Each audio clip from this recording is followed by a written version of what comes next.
Welcome back, y'all. It's your boy D80, and this is Don't Sleep on Tennis.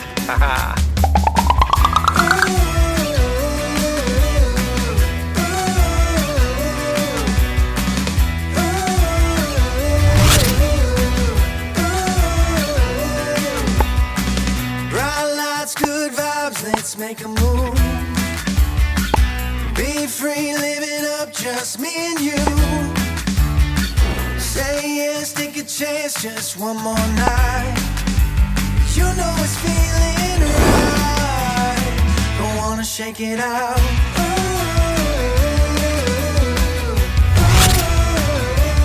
Shake it out.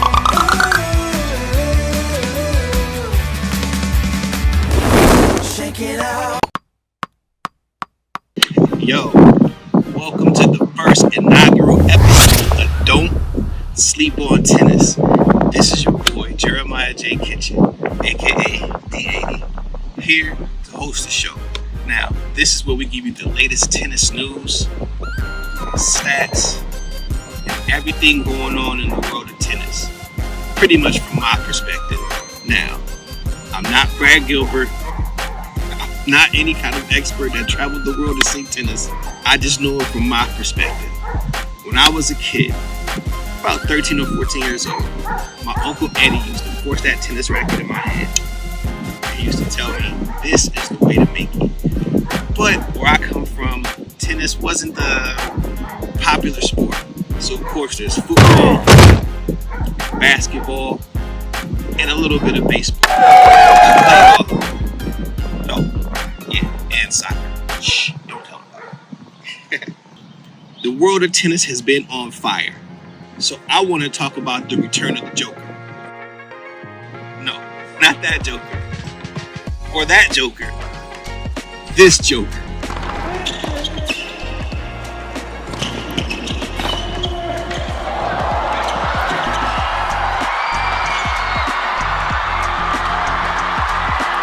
I've never seen anything like it.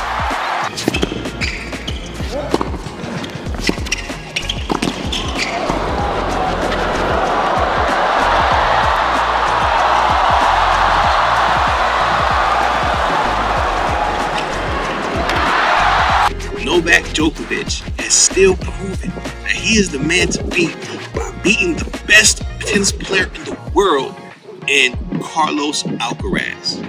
And it wasn't even close. I mean, he smoked Alcaraz like a filly. It was the craziest match you would have ever seen because people thought that Novak Djokovic was over. Now, granted, how many Grand Slams has he won? How many championships has he won? I mean, Novak Djokovic is world class and has been so and been dominant for years.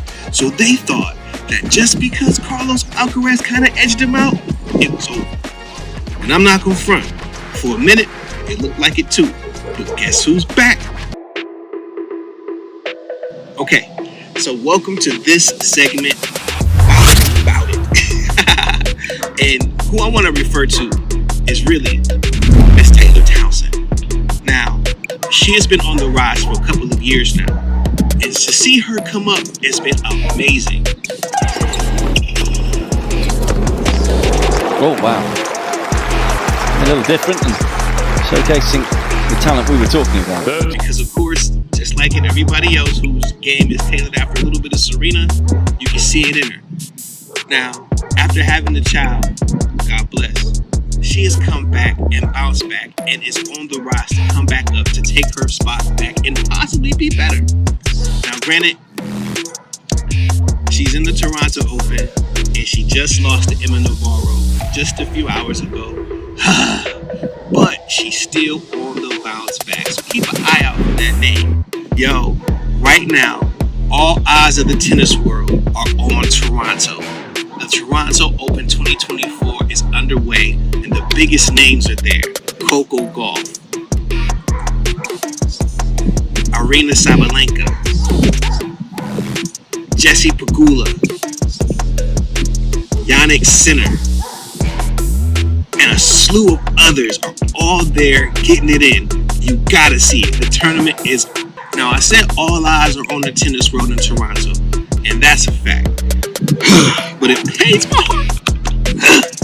see that my girl Coco got bow out early in the second round.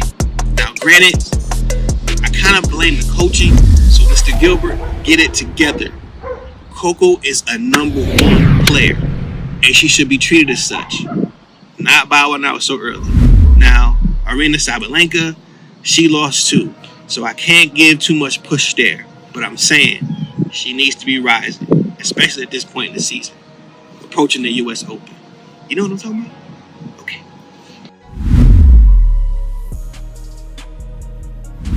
Okay, so for this week's segment of On the Rise, even though she's not hot right now and all in the news like she was just a few moments ago in Wimbledon, but I will say, but I want to give a shout out to Jasmine Paolini.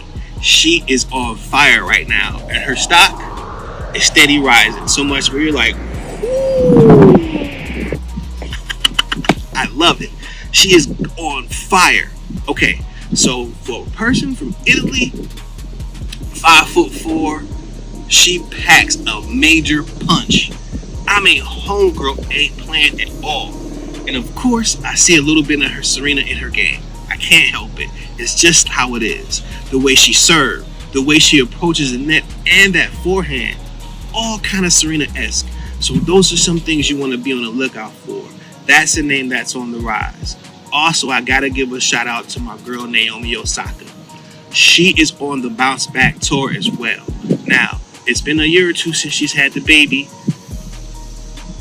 and she's been through a whole bunch of ups and downs, but she is coming back, and you have to check that out.